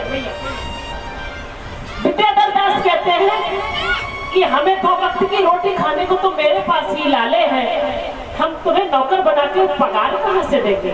मैया, पगार जानती हूँ, तनख्वाह। हम आपको तनख्वाह कहाँ से देंगे? हमारी इतनी औकात नहीं है जो हम अपने घर में नौकर रखें। हमारे खुद 2 वक्त रोटी के लाले पड़ते हैं, हम आपको कहाँ से खिलाएंगे? उन्हें वृद्ध बाबा ने कहा, ऐसा करना, आप जो भी खाएंगे ना वो मुझे दे दिया करना, और ना देना तो बस हम ऐसे ही जैसे आप रहेंगे वैसे ही हम रह लिया करेंगे। तो वो विद्याधर दास जी ने कह दिया कि ठीक है रह लो। विद्याधर दास जी ने कह दिया कि तुम मेरे साथ रह लो, ऐसा करना तुम जो बाहर वो झोपड़ी है मेरी उसमें रुक ले। बोले ठीक। हम अपनी पत्नी के साथ अंदर, वो अपने बच्चों के साथ। अब बाबा जी कहाँ रहने लगे? झोपड़ी में। भगत के लिए, भगत के बस में है भगवान, भगत के बस में है भगवान। अब तो भैया वो रहने लगे। एक दिन क्या किया, विद्याधर दास जी ने कहा चलो हम तो कहीं घूमने जा रहे हैं। अब बाबा जी ने कहा मुझे भी ले चलो। अरे उन्होंने कहा तुम कहाँ जाओगे हमारे साथ, तुम इतने व्रत हो थक जाओगे। बोले नहीं हम तो तुम्हारे साथ ही चलेंगे। बोले मेरे साथ चलना चाहते हो तो चलो। उन्होंने रास्ते में कहा कि मुझे बहुत जोर की प्यास लगी है। अब भाई वो तो जानते जो मेरा नौकर है, विद्याधर दास यही तो जानते थे कि ये व्रत जो बाबा थे वो हमारे कौन है? नौकर। उन्होंने कहा ऐसा करो ए बाबा। बोले हाँ पानी ले। वो इधर उधर देखा तो कहीं पानी नहीं। और देखो बाबा की लीला, उन्हें इतनी भयंकर प्यास लगी जो उन्होंने बाबा से पानी मांगा। बाबा बोले यहाँ तो दूर दूर भी कहीं पानी नहीं, आप ऐसा करो आप यही निवास करो, यही ठहर जाओ, मैं आपके लिए जल लेके आता हूँ। और वो जो शंकर के रूप में जो व्रत थे ना, जो बाबा थे ना, वो जल लेने के लिए। और थोड़ी देर पे उन्होंने देखा कि मुझे विद्याधर तो नहीं कहीं देख रहे हैं, मुझे विद्याधर कहीं देख तो नहीं रहे। उन्होंने पीछे मुड़ के देखा। अब जब देखा तो ऐसे ओझल हो गए विद्याधर दास जी, और उन्होंने पीछे से एक लट निकाली मैया और लोटा निकाला और अपने लट में भैया गंगा जी है, उन्होंने लट निकाली और उसमें से जल भरा और अपनी लट को वही मुड़ी मुड़ी करके बांध लिया और वो जल ले आए और कहा लीजिए आप जल का पान करिए। जब वो विद्याधर दास जी ने जल पिया तो कहा अरे ये तो गंगा जल है। भैया बड़े ध्यान देना इस कथा पे। क्या बोले कि ये तो गंगा जल है। अरे आप कहाँ से लाए हो? यहाँ तो कोसों दूर तक पानी नहीं है, रेगिस्तान जैसी जगह है, कोसों दूर पानी नहीं है, और आप अभी गए तो इतनी जल्दी जल ले आए और ये जल नहीं है, गंगा जल है जो मुझे आप पिला रहे हो। विद्याधर दास जी ने कहा सही सही बताओ आप कौन हो? जल पी करके विद्यादास की वृत्ति बदल गई मैया, वृत्ति बदल गई। विद्याधर बोले आप सही सही बताओ कौन हुआ, कौन हुआ? तो बाबा जी बोले आप समझना चाहते हो मैं कौन हूँ? बाबा जी ने अपने रूप को दिखा दिया कि मैं साक्षात शंकर जी हूँ। बोले ये भक्त वत्सल भगवान की जय हो। शंकर भगवान अपने भक्त के आगे प्रकट हो गए, प्रकट हो गए। अब तो विद्याधर दास जी ने आधा पानी पी पाया, आधा पानी बाहर।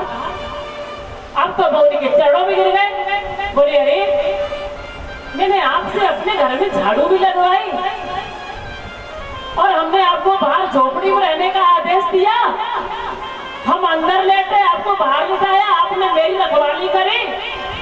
बाबा बोले मैं तो जगत की रखवाली करता हूँ, तेरी क्या करी? तू मेरा भक्त वत्सल है इसीलिए मैं तेरे पास आया। तो विद्याधर बोले अरे आपको मैंने झोपड़ी में लिटाया, आपको मैंने अलग बर्तन में खाना दिया और आपको भगवान मान के मंदिर में पूछते रहे। बाबा बोले भोग तो मैं वही मंदिर में ही ले लेता था तेरा। क्या बाबा जी ने क्या कहा? तू जब मुझे पूजा करता था ना, मेरा खाना खाने से पहले जब मुझे भोग लगाता था ना, तो तेरा भोग तो मैं तभी स्वीकार कर लेता था, और जो तू मुझे रोटी देता था वो मैं गाय को फेंक देता था, तुझे छिपा करके, वरना तू मुझे अपने साथ रहने नहीं देता। बोले अच्छा। अब तो भैया वो चरणों में गिर गया। बोले आप शंकर भगवान हो और हमारे साथ भेष बन के नौकर के रूप में रह गए। बाबा जी ने कहा एक बात सुन लेना, नहीं तो मैं चला जाऊंगा। अब मैंने तुम्हें अपना प्रकट करके दर्शन दे दिया, अब मैं तुम्हारे साथ एक मिनट नहीं रह सकता हूँ। बोले नहीं नहीं आपको मेरे साथ रहना पड़ेगा। बोले तो एक शर्त पे रहूंगा, अपनी पत्नी को मत बता देना, अपनी पत्नी को मत बता देना कि मैं शंकर जी हूँ और मैं नौकर बन के रह रहा हूँ, तो मैं तेरे साथ रहूंगा, वरना मैं तेरे साथ नहीं रहूंगा। अभी तक तू रहता आया मेरे साथ वही व्यवहार करना। बाहर झोपड़ी में ही मैं सोऊंगा, मेरे से वही झाड़ू लगवाना, मेरे से वैसा ही बोलना जैसे तू कल मुझे तू तड़ाक करके बोलता था। अब तो पंडित जी ने कहा ठीक है, लेकिन आप मेरे साथ रहेंगे? बोले हाँ। मैया बाबा गए पंडित जी के घर में, अब दोनों लोग अपना काम करके गए और अब तो पंडित जी बाबा के साथ रह रहे हैं। लेकिन भैया तो अब तो सकुच रहे हैं कि कोई गलती ना बन जाए। अब तो बाबा जी से कोई काम नहीं करवा रहे, आज बाबा जी खुद कार्य कर रहे हैं, झाड़ू खुद लगा रहे। वो कह रहे नहीं आप रहने दो, आप ज्यादा बड़े बूढ़े हम लगा लेंगे। बाबा बोले मैंने कहा था ना गड़बड़ी मत करना, अगर पत्नी ने जान लिया तो मैं फिर चला जाऊंगा। वो पंडित जी डरने लगे। एक बार क्या हुआ भैया, पंडित जी कहीं बाजार चले गए, विद्याधर दास जी कहीं बाजार चले गए। अब वो अकेले, अच्छा उन्होंने अपना नाम बताया था एक उनको, विद्याधर दास जी को, जो वो वृद्ध बाबा थे ना, उन्होंने अपना नाम क्या बताया था? उन्होंने कहा वैसे तो मेरा कोई नाम नहीं है और फिर पूरा संसार मेरा नाम है, चलो तुम लेने के लिए मैं कहीं बाहर चला भी जाऊं तो तुम अपना नाम ऊंगना दास बता देना। क्या? ऊंगना दास। तो पंडित जी जब बाजार चले गए और उनकी पत्नी घर पे रहेगी तो उनकी पत्नी खाना बना रही थी। तो वो वृद्ध ब्राह्मण आए, बोले मैया मुझे भूख लगी है, 2 टिक्कर जरा मुझे जल्दी दे दो तो मेरी क्षुधा शांत हो जाएगी। अब वो विद्याधर दास की पत्नी क्या जाने, वो क्या जाने ये कौन है? उसने कहा है रोटी तो हो नहीं पाई, अपने लिए तो होती नहीं है, पता नहीं कहाँ से पाल लिए हैं, इनके लिए हम फुलकियां बना रहे हैं, सोचे खाएंगे। तो पत्नी ने निकाला चूल्हे का डंडा और वो वृद्ध ब्राह्मण जो बाबा जी थे ना वृद्ध, उनको मारने लगे। पत्नी ने वो मार खा रहे हैं, देखिए भक्ति बस चला गया, त्रिलोकी इसने बसाई है वो मार खा रहे हैं। अब तो पत्नी मार रही है, वो मार खा रहे हैं और इसी बीच में विद्याधर दास जी आ जाते हैं। विद्याधर दास जी रोने लगते हैं, अरे तू ये क्या कर रही है? अरे पापनी है, तू इन्हें मार रही है, ये साक्षात देवाधिदेव महादेव है, ये शंकर है, तूने आज अनर्थ कर डाला। मैं जरा सा बाहर क्या गया, तूने मेरे बाबा को मारा, ये बाबा है, बाबा भोलेनाथ है, देवाधिदेव महादेव शंकर है। बाबा ने कहा था, मैंने कहा था मुझे पिटते रहने देते, लेकिन आपने बताया क्यों? बाबा जी अंतर ध्यान हो गए। भैया जब बाबा अंतर ध्यान हुए ना तो आज जो विद्याधर दास थे वो रोने लगे, बोले बाबा आप हमारे लिए पिटे हो और आप अंतर ध्यान हो गए, बाबा मैं अब तुम्हारे बिना नहीं रह सकता हूँ। और विद्याधर दास कैसे विलाप करने लगा बाबा के लिए, अरे आदत आदत आदत आदत आदत आदत आदत आदत आदत आदत आदत आदत मुझे तेरे साथ रहने की आदत सी हो गई, मुझे तेरे साथ रहने की आदत सी हो गई है।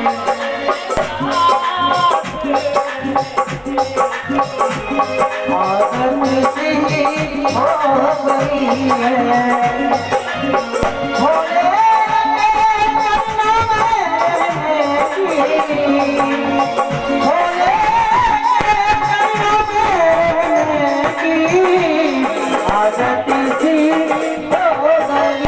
भोले तेरे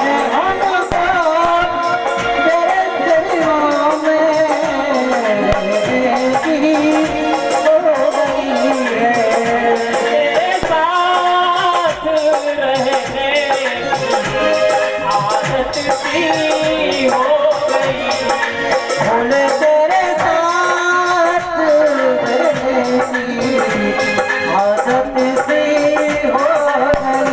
है। भोले भोले भोले कहने की आदत सी हो गई। मैया भोले भोले कहने की आदत सी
गाऊंगी तो नहीं, अब चाहे तुम्हारे या अपना लो, कोई गाऊंगी तो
सरकार कीजिए मैया।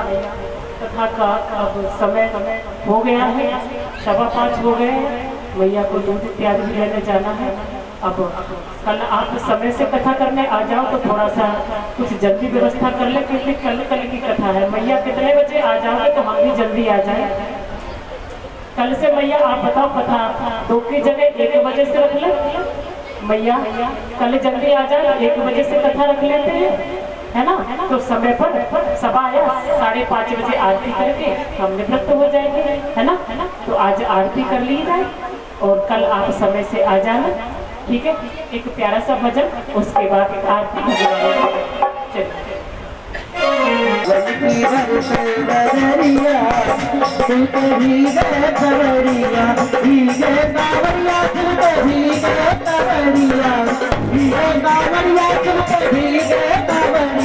सावन की बरसे बदरिया, सुन के भीगे कवरिया। सावन की बरसे बदरिया, सुन के भीगे कवरिया।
Thank you.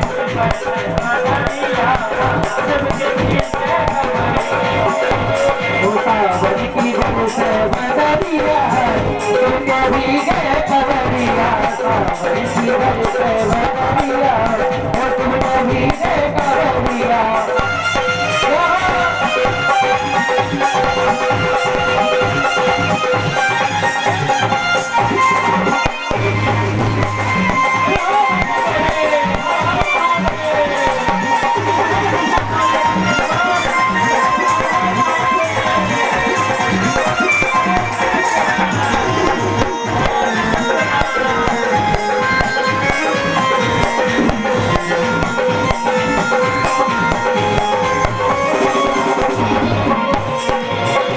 हरियाली घूमे अमुआ की डाली आई हरियाली घूमे अमुआ की डाली आई हरियाली घूमे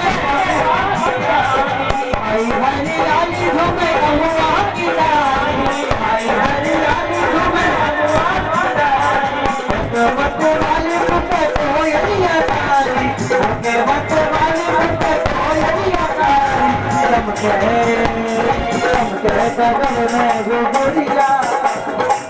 मैया एक बात बताएं, आप साक्षी स्टूडियो लाइव खोल के देखेंगे यूट्यूब पे। अभी ये कथा 2 घंटे बाद आपके यूट्यूब पे पड़ जाएगी। जो मैया यहाँ नृत्य करेगी वो अपना रोज नाच देख लिया करना। इसलिए मैया सब नाच लो, अपने नाच रोज देखा करना। सतुनारे मैया आपकी जो कथा अभी 2 घंटे बाद में महाराज जी यूट्यूब पे डाल देंगे। आप रोज कथा देखा करना, आपकी फोटो भी आएगी, आपका नृत्य भी आएगा। इसलिए मैया सभी लोग नाच लो और फिर देखो कितना मजा आता है। आप यूट्यूब पे देखना। हरियाली घूमे अमुआ की डाली हरियाली घूमे अमुआ की डाली हरियाली घूमे अमुआ की डाली मत वाला तुमने कोयलिया डाली मत वाली तुमने कोयलिया डाली सबके जगत में बुजुर्गिया और तुमके भीगे कवरिया जगत में बुजुर्गिया और तुमके भीगे कवरिया सावन की बरसे बदरिया और तुमके भीगे कवरिया और तुमके भीगे कवरिया भीगे कवरिया तुमके भीगे कवरिया भीगे कवरिया सावन की बरसे बदरिया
भुला देती हूँ,